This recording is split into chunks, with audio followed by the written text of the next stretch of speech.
कहाँ बाटे लुटावाए पापा। 2100 रुपया फिर पुरस्कार हमने के भेजोले बने। दिल से हार्दिक अभिनंदन करब हम। भगवान के कृपा बनल हो, भोलानाथ बना के राखस।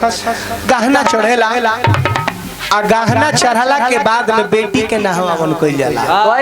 कैसे कि बेटी भौसुर से छुआ ली तो एकरा बाद नहवावन होला। आजकल फैशन हो गइल, लोग बेटी के साझे ही नहवा देता। हां जी, शरद गरम लागे के चलते, लेकिन नियम ही नहीं के कहत। नियम ई कहता कि बेटी जब भौसुर से छुआइल बड़ी एकरा बादे उनकर स्नान धोआन होके बेटी के नहवावन होता। देखी कितना सुंदर बेटी अपना बाप से सवाल करो तारी गनवे में रुआ लोग के सुने के मिले।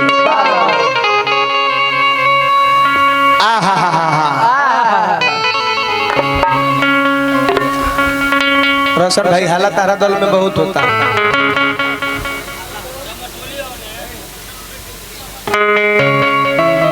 हालत तारा दल में तनी कंट्रोल हो करो, बहुत हाला होता। ध्यान दे पर तू बेटी कहेली का कहेली। अच्छा पैसा दे।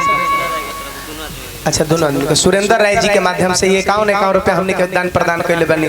बार बार हम पौलगी करम भगवान रुआ के बना के राखस। भोलेनाथ के कृपा बनो रहो लोग के ऊपर। बेटी रोइली कहेली का कहाँ बाटे लुटावाए पापा। कहाँ बाटे हो डोरिया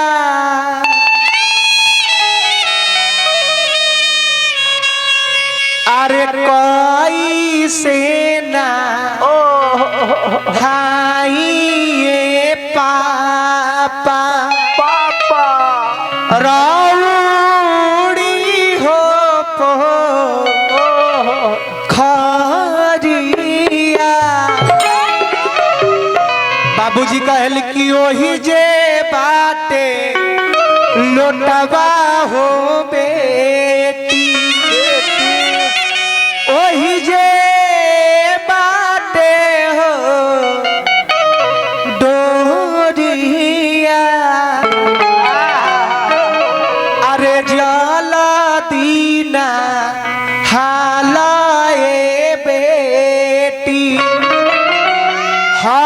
हमारी हो पो खरिया। पहली कला की कौमे बहो कौन बुझाता हमारा। सखी लोग कहला कि साबुन भी तैयार है, शैम्पू भी तैयार है,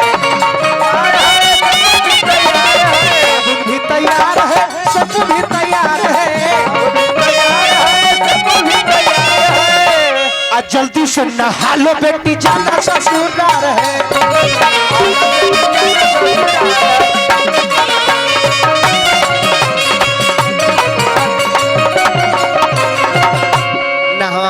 होता प्रसंग के ही जखरी पई लगावा तनी हम आ तनी एगो छोटक मटक लर ले दाढ़ी के और चलब जा हमनी का। हेलो तनी समेन के भोकल बैठा लागत।